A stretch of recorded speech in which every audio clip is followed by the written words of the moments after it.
लियारी के आगरा ताज कॉलोनी की एक मखसूस गली के बारे में बरसों से ये अफवाह गर्दिश कर रही थी कि वहां रात के वक्त कोई नहीं जाता।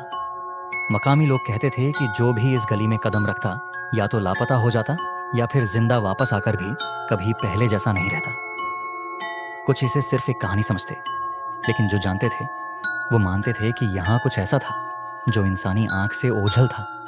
ये 2005 की बात है, जब लियारी में मुख्तलिफ गैंग्स और कब्जा माफिया ने दहशत का राज कायम कर रखा था। आगरा ताज कॉलोनी का ये मखसूस इलाका भी इन्हीं गैंगस्टर्स के जेर असर था। इस इलाके में एक पुरानी हवेली थी जो बरसों से खाली पड़ी थी।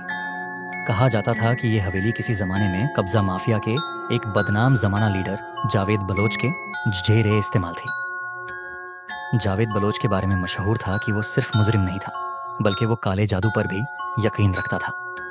लोग कहते थे कि उसने इस हवेली में न जाने कितने मुखालिफिन को मारकर दफन किया, लेकिन फिर अचानक एक रात जावेद खुद गायब हो गया। उसके आदमियों ने पूरे इलाके में उसे ढूंढा, लेकिन वो ऐसे गायब हुआ जैसे कभी था ही नहीं। कुछ दिन बाद लोगों ने इस हवेली के फर्श पर खून से लिखी तहरीरें देखी। वो तहरीरें किसी नामालूम जबान में थीं और उनके साथ जमीन पर नाखूनों से खुदी हुई गहरी लकीरें भी थीं, जैसे किसी ने फर्श पर खींचने की कोशिश की हो। कई साल गुजर गए, लेकिन इस हवेली में कोई दाखिल ना हुआ। लेकिन 2013 में जब लियारी में रेंजर्स ऑपरेशन शुरू हुआ, तो कई गैंगस्टर्स और कब्जा माफिया के हमरात इस हवेली में पनाह लेने लगे। इनमें से एक था रहमत उर्फ छोटू, जो जावेद बलोच के लापता होने के बाद इस इलाके का कंट्रोल संभाल चुका था। रहमत के आदमियों ने इस हवेली को दोबारा आबाद करने की कोशिश की, लेकिन जैसे ही रात होती अजीब वाकयात रूनुमा होने लगे। कुछ आदमियों ने दावा किया कि वो किसी को गली के कोने पर खड़े देखते हैं, जो अंधेरे में सिर्फ एक साए की तरह महसूस होता। जैसे ही कोई उस तरफ बढ़ता, साया गायब हो जाता। फिर एक रात रहमत ने खुद एक अजीब वाकया देखा। वो अपने साथियों के साथ हवेली में शराब नोशी कर रहा था, जब अचानक पूरे कमरे की लाइट बंद हो गई। अंधेरे में सबने एक अजीब सी सरगोशी सुनी, ये जमीन खून मांगती है। अगले ही लम्हे दरवाजे खुद ब खुद धड़ाम से बंद हो गए और पूरे कमरे में जैसे किसी ने पत्थरीली जमीन पर नाखून रगड़ने शुरू कर दिया हो।